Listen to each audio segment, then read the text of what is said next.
And the line by Mariska Oosthuizen, head of branding at Sanlam. The Loeries Official Rankings have been announced, with Sanlam the top brand for 2015. Mariska, that must be very pleasant news for you. Hello, yes, thanks for having me. We were really pleasantly surprised when we were announced as, the top brand at the Loeries. Really great to be recognized like that by our peers. But, for us, it's not really about the awards. It's about doing standout work that addresses real issues. Mm-hmm, mm-hmm. What would you say some of that standout work was for you this year? I think one of the very key pieces of work was the One Rand Man, and followed up, by the One Rand family, which is really focused on addressing the issue of savings in South Africa. Mm-hmm. As wealthless people's money, is very important to us. We've got a deep respect for it, for how hard they work for it, and we want to help people to let it work hard for them as well. So, the One Rand Man was really about focusing on reconnecting with your money in a world where everything is so easy come, easy go. You just swipe a card. Nobody holds real money in their hands anymore. And it was a social experiment that focused on that. And we had really great response from the public in terms of refocusing on their money. And what perhaps are some of those stories that they've shared? Are they saving better and saving more?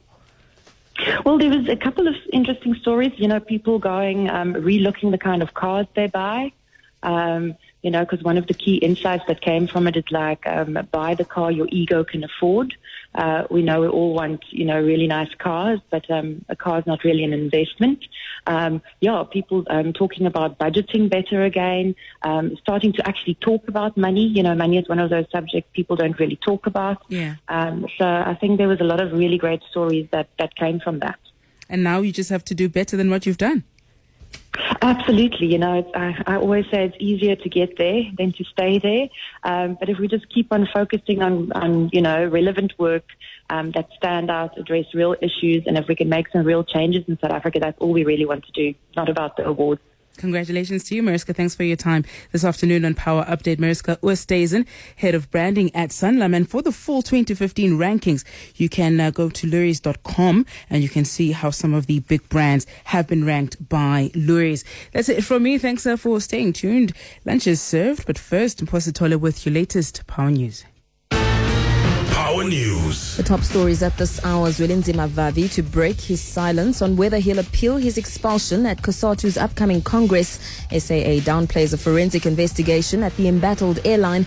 And France debates plans to extend the state of emergency following the deadly Paris attacks. Good afternoon, I'm Mpositole. Zwelinzima Vavi is set to announce this afternoon if he'll appeal his expulsion at the upcoming COSATU National Congress. The former COSATU leader's ally NUMSA has turned down the chance to appeal and says it's forging ahead with creating an alternative federation to COSATU. There have been some suggestions that Vavi could head this up. He was expelled from the Labour giant in March for refusing to attend meetings. COSATU, however, says they have offered NUMSA and Vavi a chance to appeal at the Congress next week and haven't heard back from them yet. COSATU President Dumo Dlamini says the plans to form an alternative federation haven't proven to be successful. This thing happening for the past 3 years. And it has not been forming.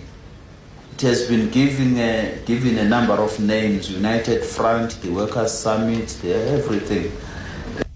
SAA acting CEO Musa Zwane has downplayed a forensic investigation which found there have been major irregularities at the embattled airline, including poor procurement practices.